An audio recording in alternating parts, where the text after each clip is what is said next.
Hey guys, Neoma sent out for today's video. We gotta talk. Bukayo Saka signs a new deal. I'll be giving my thoughts on that. Also, Memphis Depay seen as a replacement for Aubameyang. If he does leave though, I'll be giving my thoughts on that. But until then, please remember, please subscribe to the channel. It does help the channel out. Like the video. Those also help the channel out as well. And if you are interested, do remember to comment and engage. That's what the channel is about, engaging and talking about the Arsenal. But now, it's time to get started.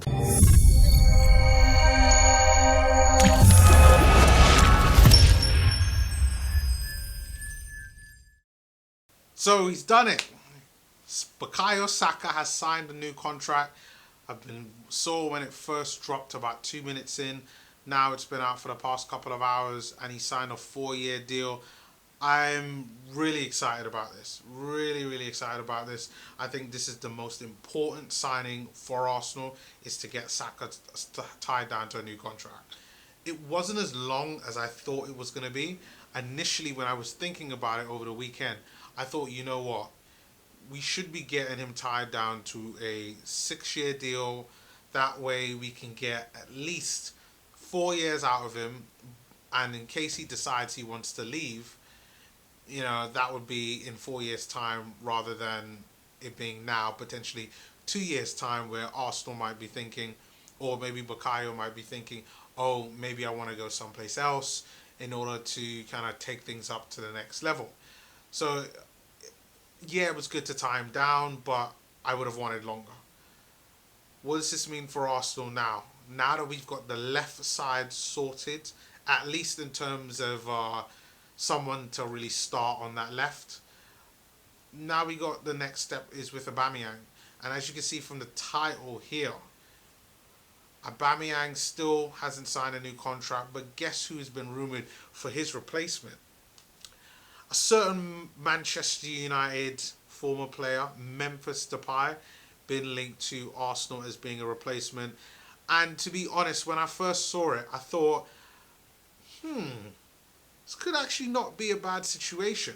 Because, I mean, Memphis Depay, yeah, he can also play up front, can play out wide as a left winger as well, which is how we're using Aubameyang right now. Can also play as in the number 10 in the cam position as well. So, highly versatile player for Arsenal to be able to be looked to replace Pierre-Emerick Aubameyang in the long term.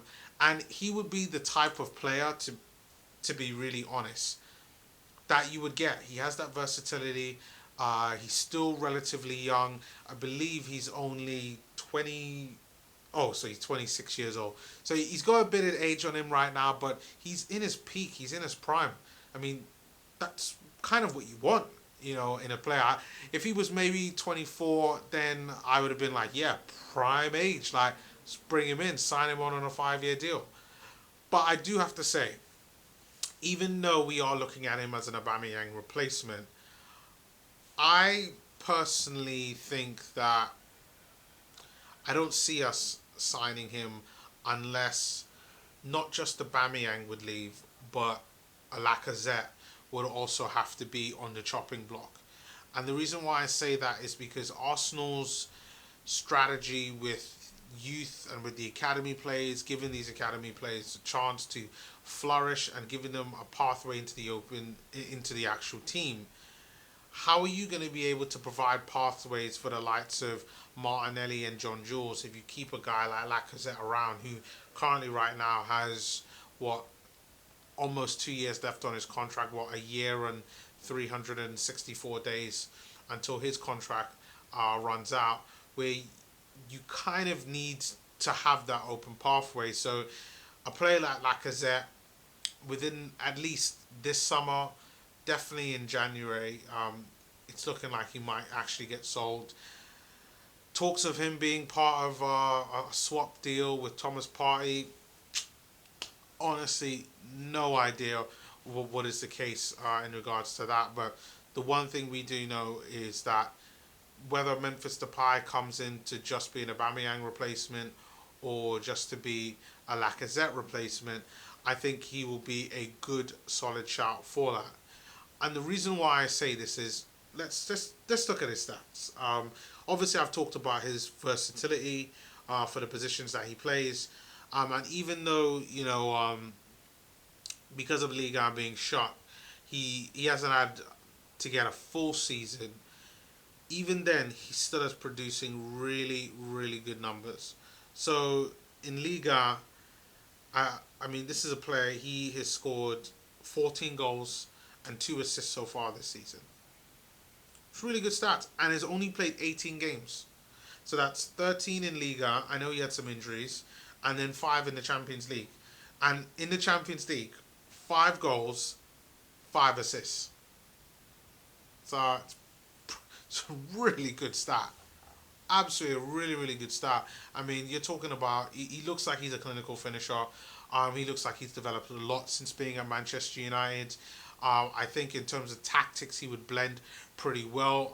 We've got lots of wingers who can also potentially play up front, and I can see a very fluid front three, front floor four kind of motion with the two wingers, the striker, and the attacking midfield player all interchanging with one another, creating a very fluid attack force whereby, I mean, you would never know with Arsenal. And I think that is kind of the way to go. And if we was to get a guy like Memphis Depay in, I generally think that that would fit very well in with the Arsenal. But let me know your thoughts on what do you think about everything in regards to that. But guys, let me know your thoughts on everything I've said so far. This has been my reaction towards Bukayo Saka's contract. What are your reaction towards it? Do you agree with me that you wish he should have signed a longer deal? Do you think that with the deal we signed is good enough? I don't know any news about salary wise, but yeah, leave your comments below. Continue to like the video and subscribe, and I will see you all next time. Peace.